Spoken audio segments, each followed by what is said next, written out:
Hello दोस्तों, आज की इस वीडियो में हम लोग जानने वाले हैं कि यौगिकों का नाम कैसे पढ़ा जाता है। ठीक, तो आइए इस वीडियो के माध्यम से जानते हैं। जैसे मान लीजिए Na प्लस Cl है। ठीक, Na का ऑक्सीडेशन नंबर कितना होता है? +1। ठीक, अब कैसे होता है आइए इसको जानते हैं हम। चूँकि Na का परमाणु क्रमांक सोडियम का परमाणु क्रमांक होता है 11। ठीक, और कोष कितने होते हैं? 4, K, L, M और N। ठीक, तो हम जानते हैं कि K कोष में अधिकतम 2 इलेक्ट्रॉन, L में 8, M में 18 और N में 32 इलेक्ट्रॉन डाल सकते हैं। ठीक, तो सबसे पहले हम 2 इलेक्ट्रॉन, फिर 8 इलेक्ट्रॉन, 8 2 10, कितने इलेक्ट्रॉन बचे? 1 इलेक्ट्रॉन। ठीक, तो बाह्यतम कोष में 1 इलेक्ट्रॉन हो गया। ठीक, बाह्यतम कोष में उपस्थित इलेक्ट्रॉनों की संख्या को परमाणु ऑक्सीकरण संख्या या ऑक्सीडेशन नंबर कहते हैं। ठीक, तो इसके बाह्यतम कोष में एक इलेक्ट्रॉन है, इसीलिए इसका परमाणु क्रमांक ऑक्सीडेशन नंबर +1 होता है और इसका Cl का -1। ठीक, अब जब ये क्रिया करेंगे तो क्या बनाएंगे?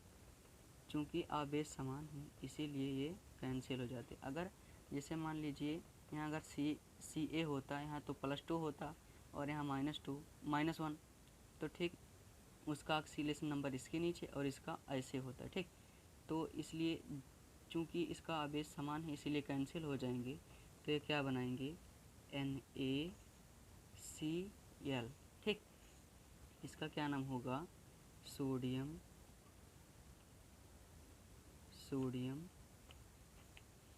यहाँ 2 रहता है, सोडियम क्लोराइड। जिससे मान लीजिए यहाँ 2 है, इसका यहाँ पर कोई मतलब नहीं होता। जैसे Cl2, I2, Br2, H2, O2 ये सब द्विपरमाणुक होते हैं। ठीक, ये स्वतंत्र अवस्था में रह सकते हैं, नहीं रह सकते हैं, इसीलिए ये मुक्त अवस्था में नहीं रह सकते हैं, इसीलिए ये दो परमाणुओं के रूप में रहते हैं, अर्थात अणु के रूप में रहते हैं। ठीक, जैसे NaCl हो गया और अगला हम देखते हैं, जैसे मान लीजिए Mg हो गया, Mg प्लस O2। देखिए आ गया 2 ना, यहाँ पर इसका 2 का कोई मतलब नहीं होता, चूँकि ऑक्सीजन का होता है -2 और इसका Mg का देख लेते हैं कितना होता है। Mg का परमाणु क्रमांक होता है 12, 2 8 2 2 8 2 10 12। बाह्यतम कोष में कितने इलेक्ट्रॉन हैं? 2 इलेक्ट्रॉन, इसीलिए यहाँ पर +2 हो जाता है। ठीक, अब ये क्रिया देखिए, चूँकि आवेश समान है, 2 +2 और -2 कैंसिल, यहाँ पर क्या हो जाएगा? MgO। इसका क्या नाम होगा? Magnesium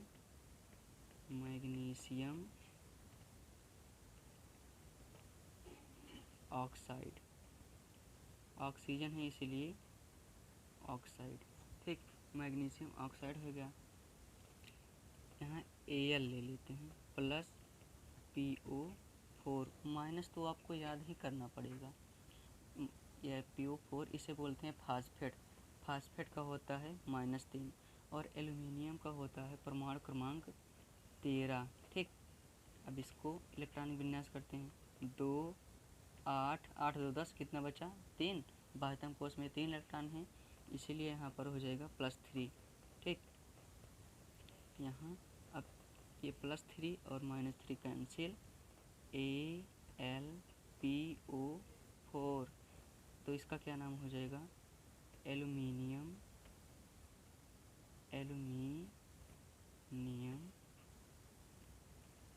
phosphate. Aluminium phosphate. ठीक, आइए अगला देखते हैं।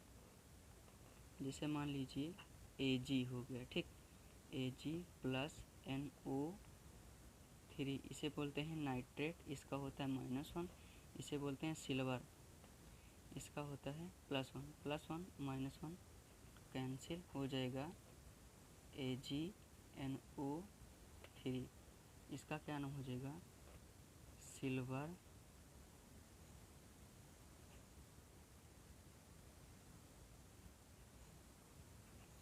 नाइट्रेट। अगला देखते हैं, जैसे मान लीजिए हो गया K plus NO2 gives out. K का कितना होता है, इसका तो होता है -1। K का चूँकि होता है 19, पोटेशियम का होता है परमाणु क्रमांक 19, तो 2 8 8 1, बाह्यतम कोश में 1 इलेक्ट्रॉन है, इसीलिए यहाँ होता है +1। +1 -1 कैंसिल हो जाएगा, KNO2, इसका क्या नाम हो जाएगा, पोटेशियम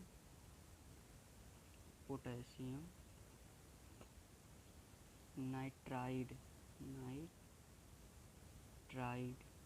पोटेशियम नाइट्राइड। अगला देख लेते हैं, जिससे हो गया कैल्शियम CaCO3, ठीक। इसका होता है -2। कैल्शियम का देख लेते हैं, कैल्शियम का परमाणु क्रमांक होता है 20, इलेक्ट्रॉन विन्यास करेंगे 2 8 8 2 8 10 8 18, बाह्यतम कोश में 2 इलेक्ट्रॉन है, इसीलिए +2 होता है, प्लस माइनस कैंसिल, यहाँ हो जाएगा CaCO3, इसका क्या नाम होगा, कैल्शियम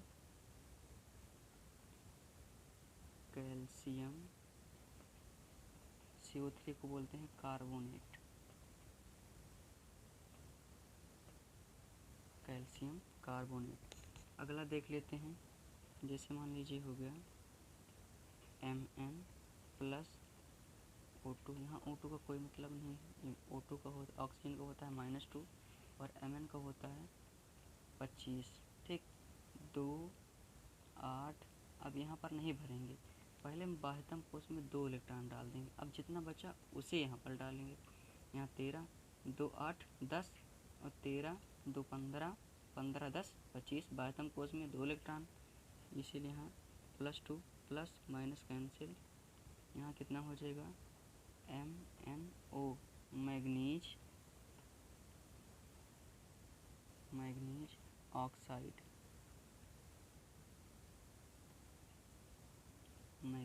ऑक्साइड, इसका क्या नाम होगा, मैग्नीज ऑक्साइड। और इसे मान लीजिए हो गया यहाँ H2 प्लस SO4 का होता है -2, इसका होता है +1। ये H2 भी द्विपरमाणुक है, इसका यहाँ ये जो 2 लगा है इसका कोई मतलब नहीं, ठीक। अब इसका ऑक्सीलेशन नंबर इसके नीचे और इसका ऑक्सीलेशन नंबर इसके नीचे, तो यहाँ हो जाएगा H, और इसका ऑक्सीलेशन नंबर -2 है, -2 नहीं लिखा जाता है, +2 लिखा जाता है, -2 है, तो यहाँ पर लिखेंगे H2 और SO4 का +1 है, +1 लिखने से कोई फ़र्क नहीं पड़ता, ठीक। तो यहाँ पर हो जाएगा SO4, इसे बोलते हैं सल्फ्यूरिक अम्ल, क्या बोलते हैं, सल्फ्यूरिक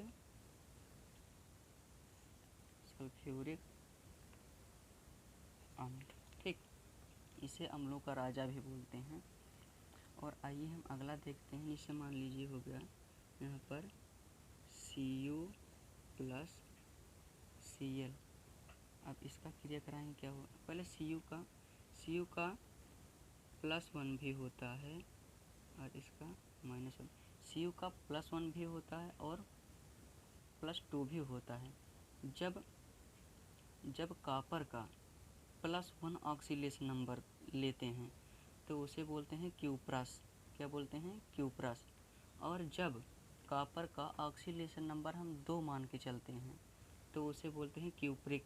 अब चूँकि 1 है, ठीक, तो इसीलिए इसे बोलते हैं क्यूप्रस। तो यहाँ हो जाएगा +1 और -1 कैंसिल, तो हो जाएगा क्यूप्रस चूँकि Cl है इसीलिए क्यूप्रस क्लोराइड, वो सॉरी गलती हो गई, जिसे यहाँ पर ये जो इसका अणुसूत्र होगा ये CuCl होगा। ठीक, अब देख लेते हैं Fe का। Fe प्लस मान लीजिए O2 हो गया। ठीक, Fe का कितना होता है ऑक्सीलेशन नंबर, इसका परमाणु क्रमांक होता है 26 और इलेक्ट्रॉनिक विन्यास करेंगे तो 2 8, बाह्यतम कोश में पहले 2 इलेक्ट्रॉन डाल दीजिए। ठीक, अब जितना बचा उसे यहाँ पर, तो बाह्यतम कोश में 2 इलेक्ट्रॉन हैं इसीलिए यहाँ पर हो जाएगा +2 और यहाँ पर -2, प्लस माइनस कैंसिल, यहाँ हो जाएगा FeO। एक बात इसमें भी और है, अगर Fe का ऑक्सीलेशन नंबर 2 है तो उसे बोलते हैं फेरस। क्या बोलते हैं? फेरस। और Fe का अगर ऑक्सीलेशन नंबर 3 मान के चलते हैं तो उसे बोलते हैं फेरिक। चूँकि यहाँ पर +2 है तो इसे बोलेंगे हम फेरस, क्या बोलेंगे? Ferrous oxide, ferrous oxide. अब इसी का और +3 मान लेते हैं हम, Fe प्लस O2, यहाँ पर मान लेते हैं हम +3 और यहाँ पर -2। इसका कोई मतलब नहीं होता है, इसका ऑक्सीलेशन नंबर इसके नीचे और इसका ऑक्सीलेशन नंबर इसके नीचे, तो यहाँ पर हो जाएगा Fe, इसका ऑक्सीलेशन नंबर Fe के नीचे, यहाँ Fe2O, O का इसके नीचे Fe2O3 हो जाएगा। तो चूँकि यहाँ पर +3 माने हैं हम इसीलिए हो जाएगा फेरिक ऑक्साइड, फेरिक ऑक्साइड। इसी पर हम मान लेते हैं Cu का, कॉपर का, हम कॉपर मान लीजिए, कॉपर ऑक्सीजन से क्रिया करा देते हैं तो यहाँ पर हम +2 मान के चलते हैं और यहाँ -2, प्लस माइनस कैंसिल, तो हो जाएगा यहाँ पर ये अगर +2 लेते हैं तो क्यूप्रिक का बोला जाता है। क्या बोला जाता है?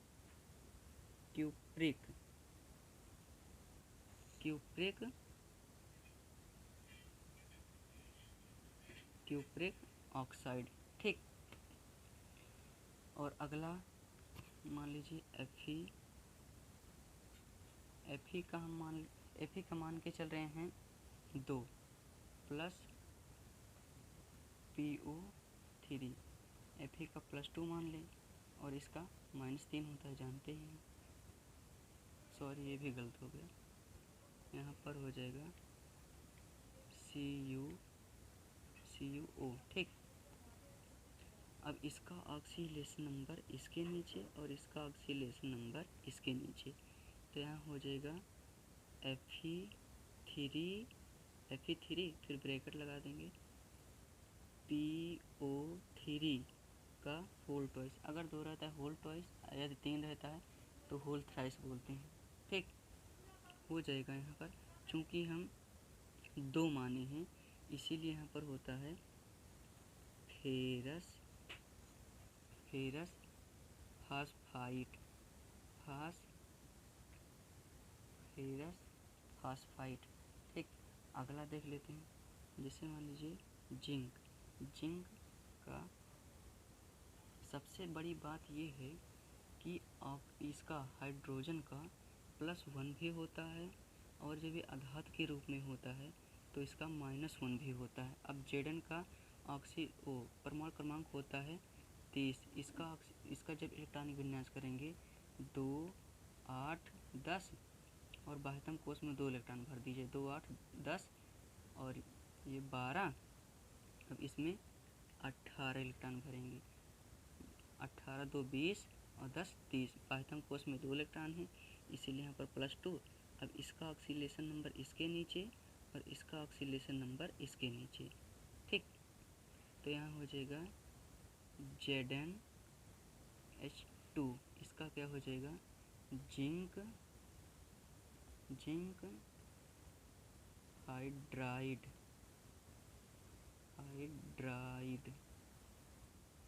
Zinc hydride. Na+I2 द्विपरमाणुक है, इसका होता है -1 और इसका होता है +1, माइनस प्लस कैंसिल, क्या हो जाएगा NaI। इसका क्या नाम होगा सोडियम आयोडाइड, सोडियम आयोडाइड क्या बोलते हैं, सोडियम आयोडाइड। और अगला देख लेते हैं, जैसे मान लीजिए हो गया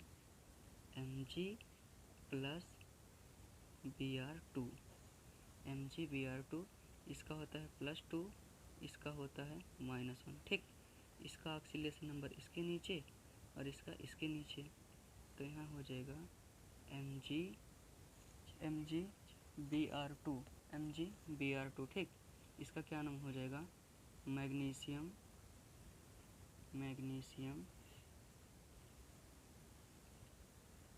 मैग्नीशियम ब्रोमाइड, क्या हो जाएगा मैग्नीशियम ब्रोमाइड, ठीक।